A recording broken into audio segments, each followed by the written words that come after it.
Hi guys, so today we're going to be talking about equilibriums. So this is going to be from Unit 4, Question 3. So let's start off by saying a few things before we start this question. So what is an equilibrium? So this reaction looks a little bit different than what we've been doing. When we go from the reactants to the products, it has a double arrow. So what does this double arrow mean? Well, this double arrow means that the forward reaction is equal to the reverse reaction when equilibrium is met. So we can think of equilibrium as a scale.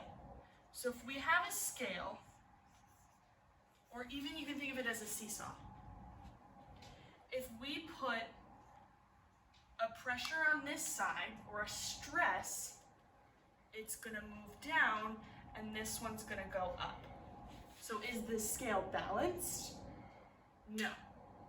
Same thing goes for this side. If we put a stress on this right side, it's going to move down, and this side is going to shoot up. No matter the change, whether it's big or small, it's still going to shift. So we can think of this like our reactants and our products. So if this is our reactants and our products, if we put stress on the product side, the reactant side is now going to want to increase to equal it out. So what does this question say? It says for this reaction, XY, gas, reacts to make X plus Y, predict each effect on the position of the equilibrium. So the equilibrium shifts affect gases only. So it's good that we have gases. If we had a solid in here on the reactant side, and it said if we increase the solid of sulfur, what would happen to the equilibrium? Nothing. So our first question is, this is a concentration, so the concentration of X increases. So we're going to look at X. If this concentration increases, what's going to happen to the scale? This scale is going to move down because you're adding more weight, and the products are going to move up. So the equilibrium is going to go to the left to now make this scale balanced. So for this, if the increasing of X concentration, it will shift to the left. Now, for our next question, if Y is completely removed. So if Y is removed, if we take it out, or if you have a balanced scale already and you remove something off one side, this side is going to shoot up because you've just taken weight off.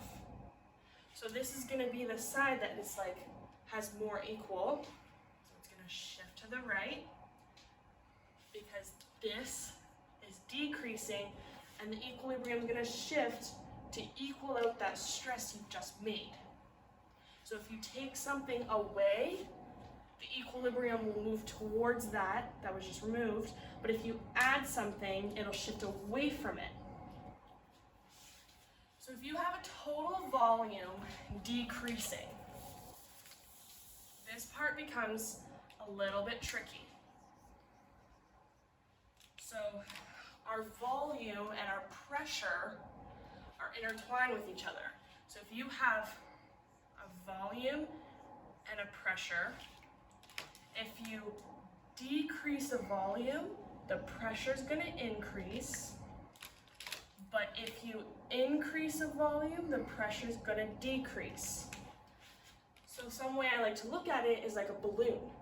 If you have a balloon and you squeeze that balloon, the volume is going to decrease because you're making it smaller, but the pressure inside that balloon is going to shoot up and increase because it's more likely to pop.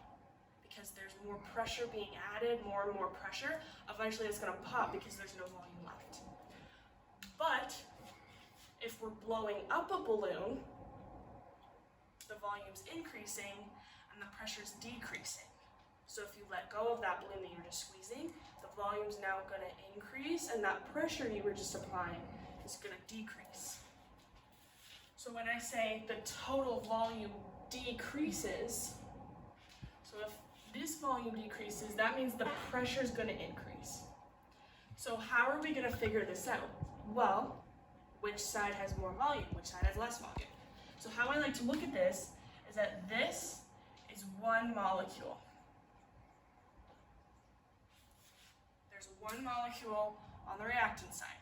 Now if you look at product side, there's one molecule, and there's another molecule. So this is two molecules versus one molecule. So if the volume decreases, which means there's more pressure applied, you're going to want to go to the side that has less pressure, so more volume. If your volume's increasing, you want to go to the side with more volume, which means more molecules. So that would mean that you're going to shift to the right because there's more moles on the right side. So now, if we add an inert gas, so what is an inert gas? First off, an inert gas is something that will, it won't change because it's non-reactive. So if you add an inert gas that's non-reactive, nothing's going to happen because it's not going to react with this equation because it's non-reactive. So there's going to be no change. Now, adding a catalyst. When we add a catalyst, it speeds up the reaction that's being made, so it'll reach equilibrium faster, but it's not going to affect the equilibrium because there's nothing making it react differently. It's just making the reaction go faster. So there's going to be no change on this reaction as well.